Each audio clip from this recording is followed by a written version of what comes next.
우리가 요한복음 11장 긴 말씀을 함께 봉독했습니다. 여러분 효와 행복 교재를 펴주시죠. 교재에 보시면 그 제목이 있습니다. 우리 제목만 같이 읽겠습니다. 시작. 조건 없는 사랑, 능력 있는 사랑. 아멘. 우리 교재에 있는 내용을요 천천히 처음부터 끝까지 쭉 읽어 가실 거고요. 교재가 없으신 분들은, 효행복이 없으신 분들은 잘 들어주시면 되겠습니다. 또 우리가 함께 성경도 길었지만 효행복 교재를 처음부터 끝까지 함께 읽겠습니다. 시작. 삼풍백화점이 무너졌을 때 어린아이를 품에 꼭 안고 죽은 젊은 여인의 시체가 발견되었습니다. 그 여인이 위험 속에서 자신의 목숨을 아끼지 않고 아기를 살린 이유는 무엇입니까? 아기가 평소에 엄마 말을 잘 들었기 때문일까요? 그 이유는 단 하나, 엄마의 조건 없는 아기 사랑 때문입니다. 본문은 예수님의 조건 없는 사랑, 능력 있는 사랑을 기록하고 있습니다. 베다니에 사는 나사로가 병들었습니다. 그때 마르다와 마리아는 그동안 예수님의 말씀을 잘 들었으니까, 헌금을 많이 했으니까, 대접을 잘 해드렸으니까 오셔서 고쳐달라고 하지 않았습니다. 사랑하시는 자가 병들었으니 오셔서 고쳐달라고 청했습니다. 예수님은 하나님의 영광을 위하여 이틀 더 유하십니다. 죽은 나사로를 살리실 때가 되자 예수님은 유대로 다시 가자 하십니다. 예수님을 죽이려고 혈안이 되어 있는 곳에 위협을 무릅쓰고 가시려는 이유는 나사로에 대한 사랑 때문입니다. 자신의 목숨보다 사랑하는 사람을 살리는 것이 예수님께 더 우선되었던 것입니다. 우리가 살 수 있는 것, 기도할 수 있는 것, 죄 지었을 때에도 또다시 하나님께 나갈 수 있는 것, 치료받을 수 있는 것은 내 공로가 아닙니다. 오직 예수님의 사랑 때문입니다. 예수님이 나사로의 집에 오셨을 때 이미 나사로는 죽어 장사한 지 나흘이나 되었습니다. 마르다와 마리아는 소망을 잃었습니다. 그러나 예수님은 나사로야 나오라는 한마디로 죽은 지 나흘이나 되어 냄새나는 나사로를 살리셨습니다. 예수님의 사랑은 조건 없는 사랑일 뿐 아니라 능력 있는 사랑이십니다. 이 사랑이 있기에 우리는 어떤 문제에도 절망하지 않습니다. 희망이 있습니다. 하나님이 나를 사랑하신다는 사실이 우리 모든 삶의 소망의 근거가 됩니다. 우리가 아직 죄인 되었을 때 그리스도께서 우리를 위하여 죽으심으로 하나님께서 우리에게 대한 자기의 사랑을 확증하셨느니라. 아멘. 효행복 보면 오늘 본문에서요 예수님이 이 마르다 그리고 나사로 이 집안을 향한 사랑을 보이십니다. 사랑은 두 가지로 나타났어요. 하나는 조건 없는 사랑이고요, 또 하나는 능력 있는 사랑입니다. 마리아와 마르다 그리고 나사로가 예수님을 많이 사랑하죠. 하지만 그 사랑은 예수님께서 먼저 사랑하신 사랑에 대한 어쩌면 대답이었습니다.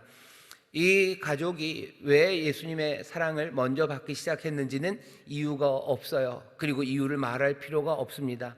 왜죠? 우리가 잘 아는 요한복음 3장 16절에 그렇게 되어 있죠. 하나님이 세상을 사랑하사 독생자를 주셨어요.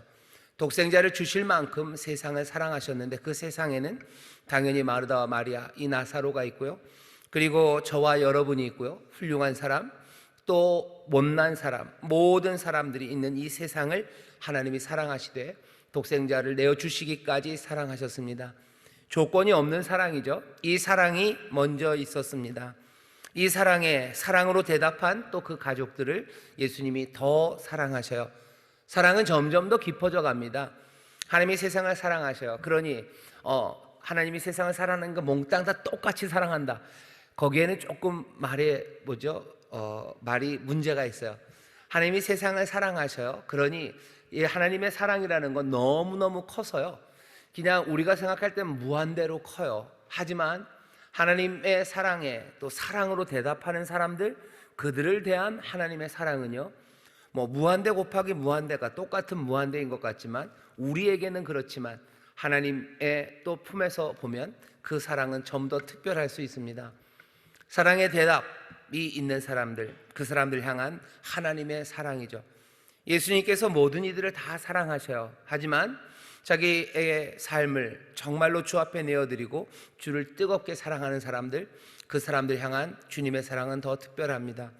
그 사랑을 받는 사람들은요, 또 그 사랑에 더 겨워서 대답하기 시작하고요, 그러니 사랑은 걷잡을 수 없이 커져갑니다. 걷잡을 수 없이 커져가요. 아마 이 요한복음 안에서 이 세 남매만큼 예수님을 사랑하는 사람은 없었을 것 같고요. 그리고 또 이 세 사람을 향한 사랑이, 예수님의 사랑이 각별했습니다. 바라는 건 우리 인천 순복음교회 모든 성도들, 특별히 우리 예꿈 아이들, 우리 예꿈 친구들, 하나님의 사랑을 많이 받아요. 여러분들도 하나님을 사랑하심으로 점점 더 우리 예꿈 친구들과 예수님의 사랑이 깊어지고 더 풍성해지기를 주의 이름으로 축원합니다. 그 기쁨이 있기를 바라고, 그 만족과 감격이 있길 바라고, 그 사랑의 충만한 가운데서 살아가는 우리 모두가 되기를 주의 이름으로 축원합니다. 조건 없는 사랑으로 오셔요. 그리고 그 사랑은 놀랍게도 능력 있는 사랑입니다. 이 사랑하시는 이가 말씀이 육신이 되신 분이셔요. 다른 식으로 말하면 전지전능하신 하나님이 우리를 사랑하셔요. 이 세상의 모든 것들을 다스리시는 주님이 우리를 사랑하십니다. 세상을 다스리는 분은 우리 예수님이셔요. 그리고 예수님은 어떤 분? 조건 없이 우리를 사랑하셨는데 얼만큼 사랑했는지 의심할 필요가 없습니다.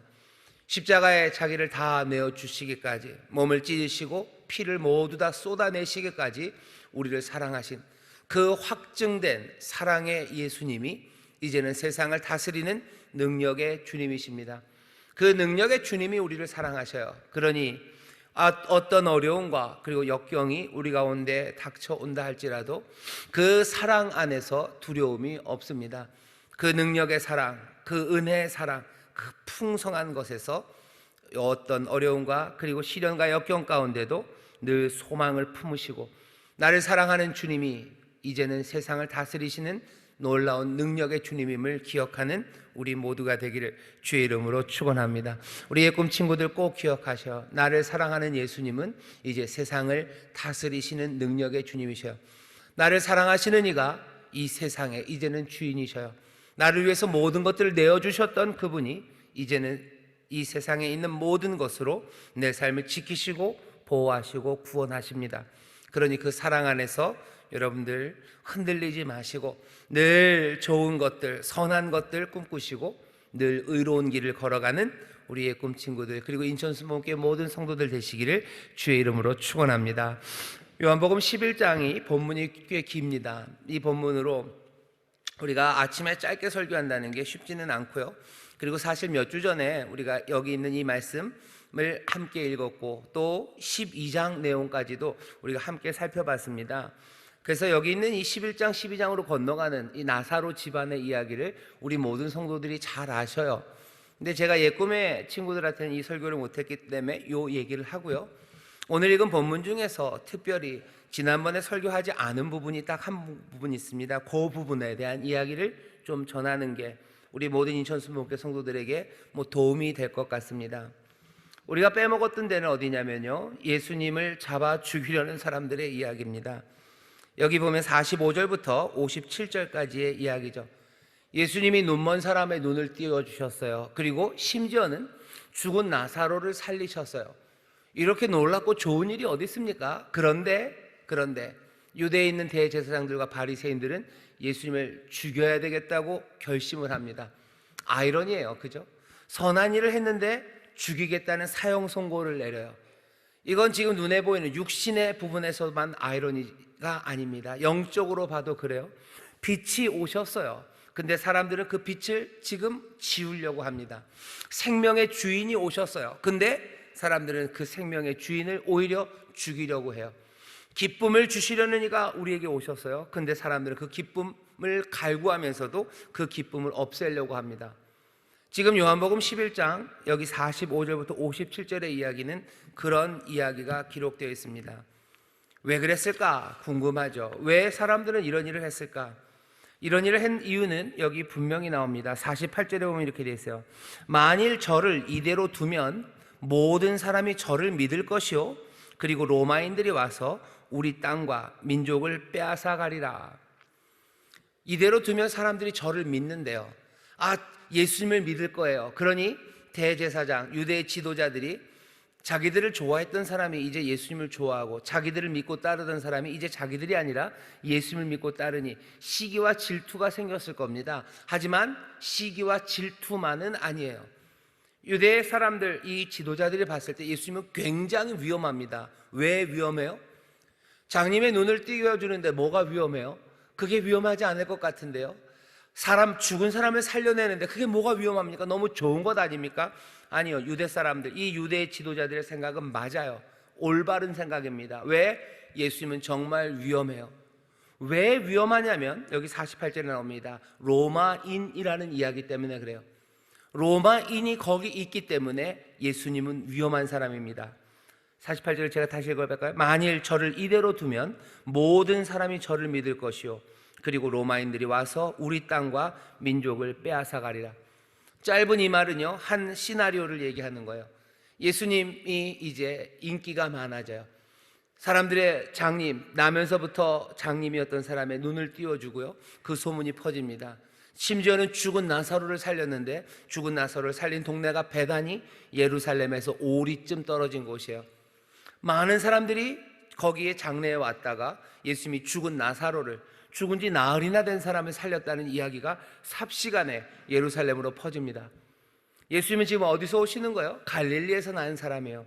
갈릴리에서 난 청년 선지자 하나가 지금 해마다 예루살렘으로 몇 번씩 오기 시작하더니 이제 점점 더 그 강도가 세집니다.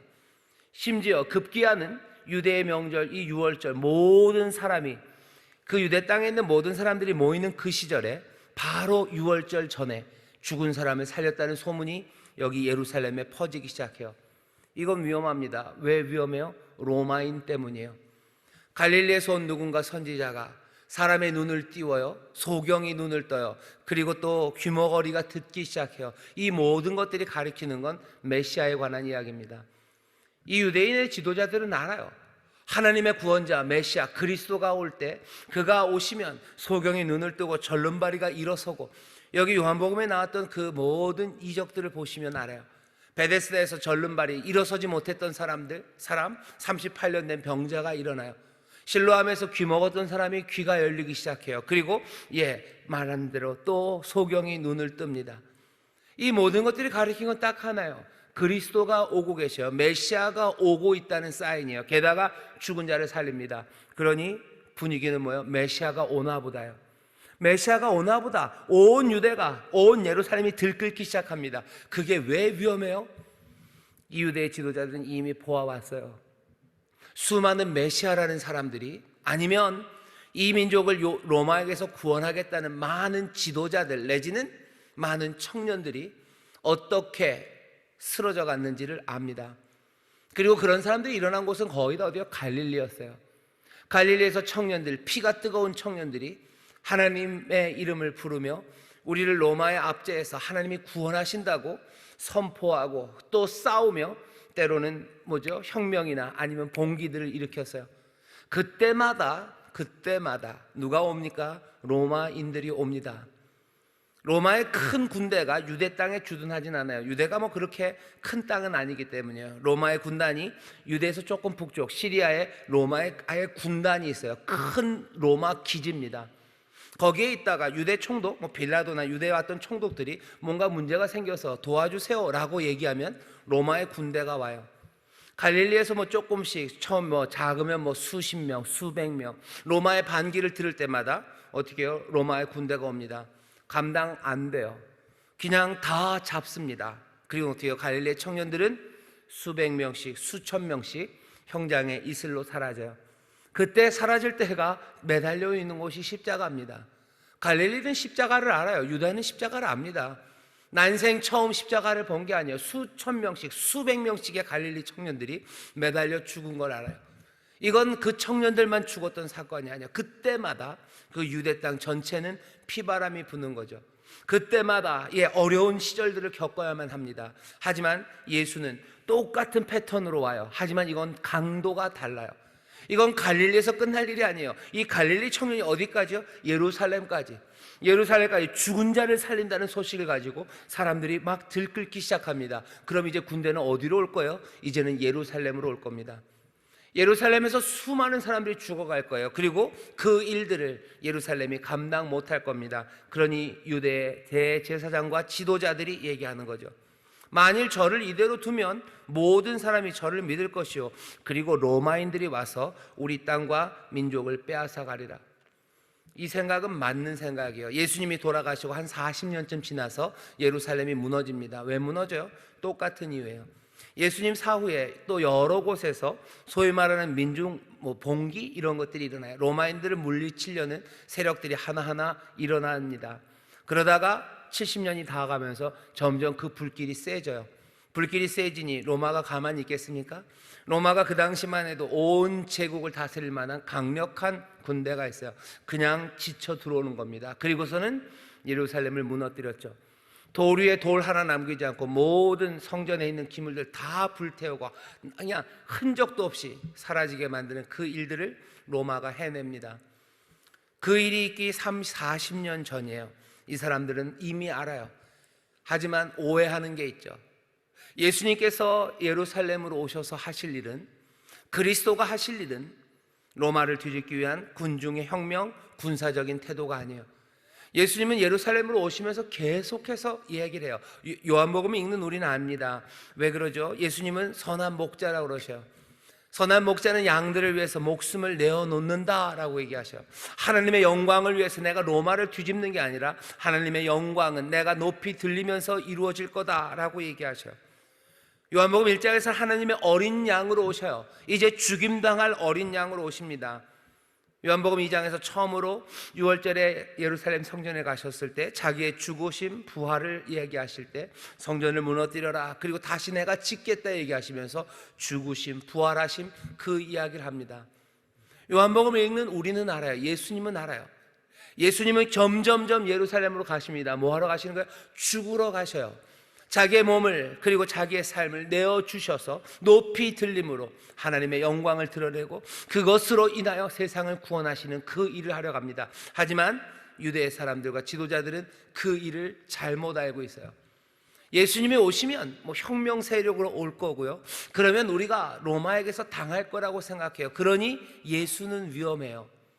하지만 잘 보셔요. 이 사람들 생각이 맞습니다. 맞는 건 뭐예요? 한 사람이 죽음으로 우리 민족을 살릴 거래요. 대제사장 가야바가 말하는 거예요. 예수 이 청년 하나를 죽이자요. 이 청년을 죽이자. 그러면 그게 우리 민족을 살리는 길 아니겠냐. 괜히 놔뒀다간 어떻게 되는 거예요? 놔뒀다간 로마가 온다예요. 놔뒀다간 우리가 죽는다예요. 그러니 예수를 죽이자입니다. 요한은 뭐라고 설명해요? 가야바가 말 잘했대요. 맞아요. 한 사람이 죽음으로 그 민족이 살 거예요. 아니, 한 사람이 죽음으로 그 민족에 더해서 흩어졌던 하나님의 자녀들이 몽땅 다 하나 되는 그 구원의 역사를 이룰 거라고 요한이 그 아이러니를 말합니다.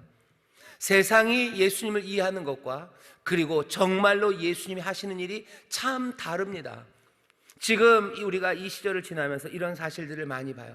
사람들이 예수님에 대해서 생각하는 것과 그리고 정말 예수님이 달라요.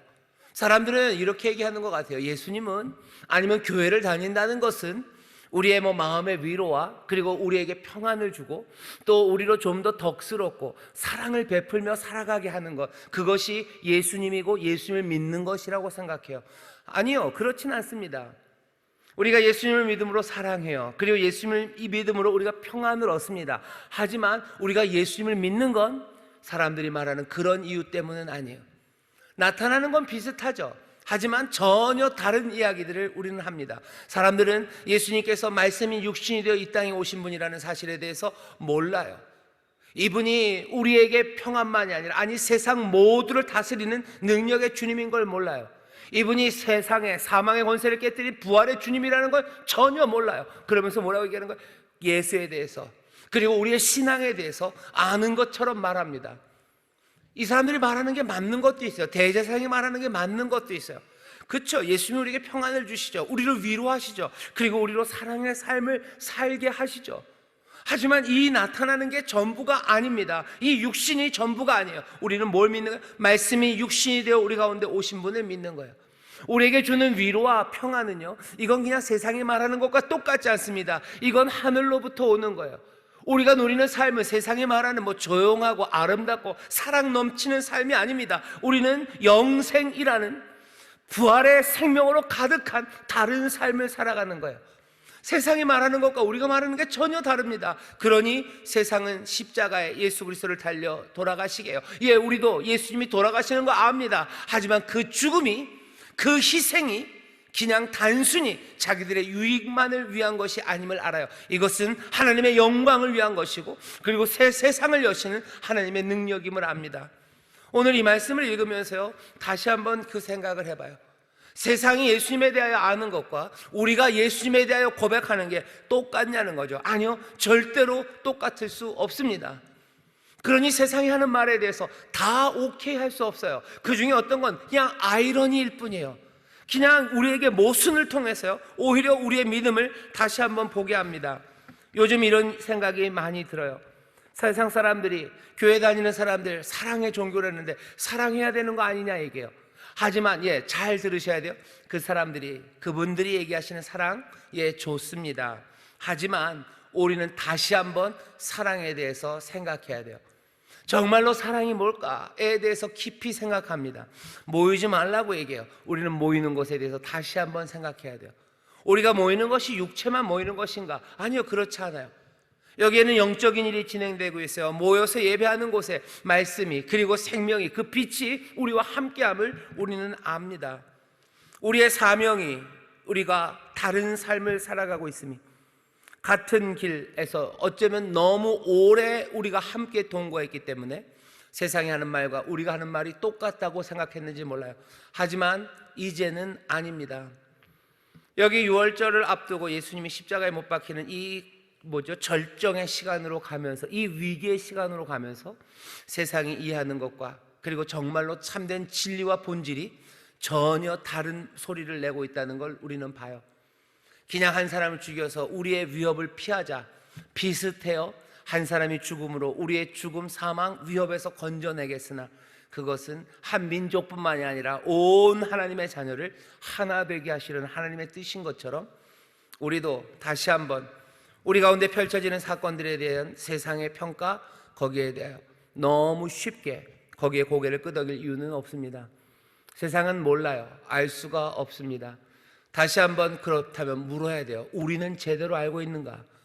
세상이 사랑에 대한 이야기가 우리가 따라야 되는 사랑의 이야기는 아니에요. 그렇다면 우리는 주님이 말씀하시는 사랑에 대해서 제대로 알고 있는가?